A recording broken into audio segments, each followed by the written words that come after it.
Are you Matthew Aldridge? I'm the attorney of fact for Matthew Aldridge. You were what? The attorney of fact. Attorney what? Of fact. Attorney of fact. And what does that mean? You know, right. His authorization to do legal representation. Are you a licensed attorney? No, I'm simply an attorney of fact. Okay.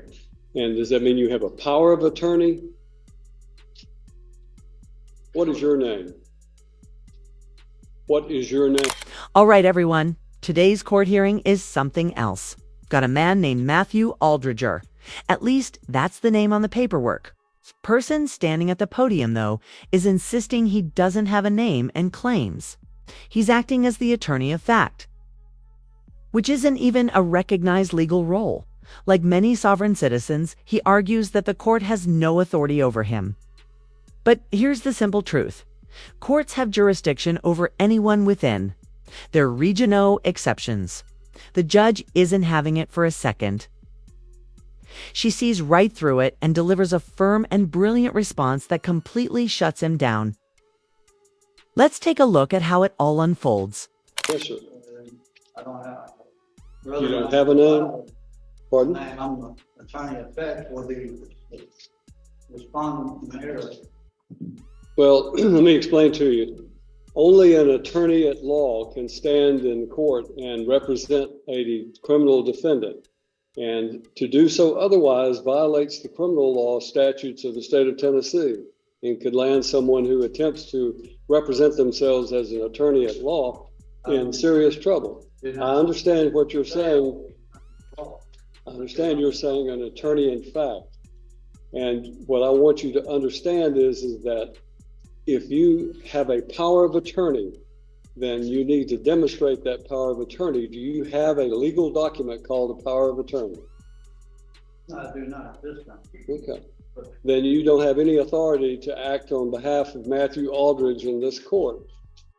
You have no legal authority, nor do you have any authority through a legal document to represent or to act on behalf of Matthew Aldridge.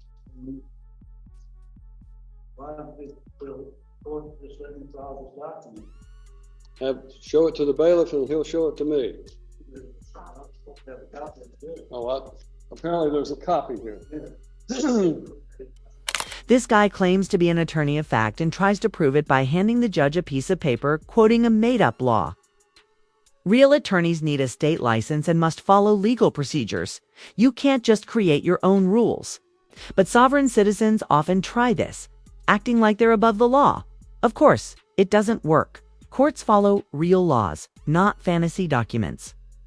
The judge isn't fooled and shuts it down quickly. Is this sovereign citizen stuff becoming more common, or am I just seeing more of it lately? Let me know what you think in the comments. Matthew Neil Aldridge has failed to appear personally in this court for the plea day on his case, which is set for trial tomorrow.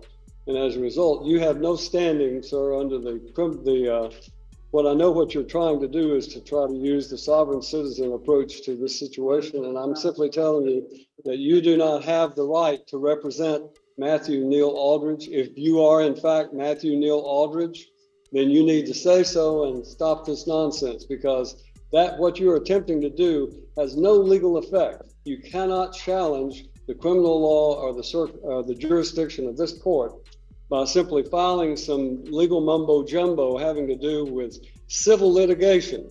That has civil litigation in it. It is not a criminal case that you have cited. So it has no effect on this court regarding the criminal statutes of this court. This court is empowered under the Constitution of the United States of America and the Constitution of the state of Tennessee, and by the duly elected citizens of Cheatham County to empower and enforce the laws of the state of Tennessee.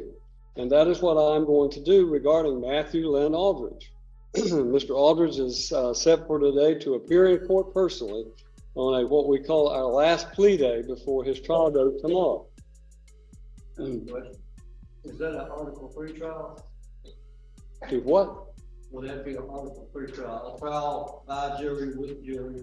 It would be a trial by jury. Certainly it would be.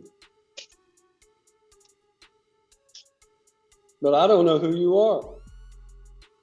And I don't think you have any authority if you are not Matthew Lynn Aldridge to appear before this court. And you're wasting valuable time to all of these other citizens who are here today. So when I'm talking, you stop talking.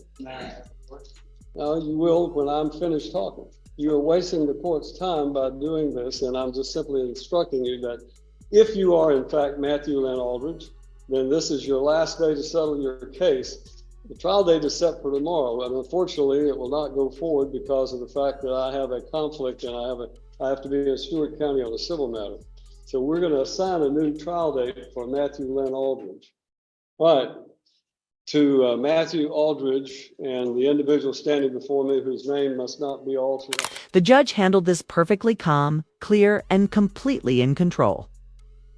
The so-called attorney of fact didn't get far before the judge shut it down. Once the guy started quoting fake laws and dodging basic questions like his own name, it was over. It just goes to show these sovereign citizen arguments never work.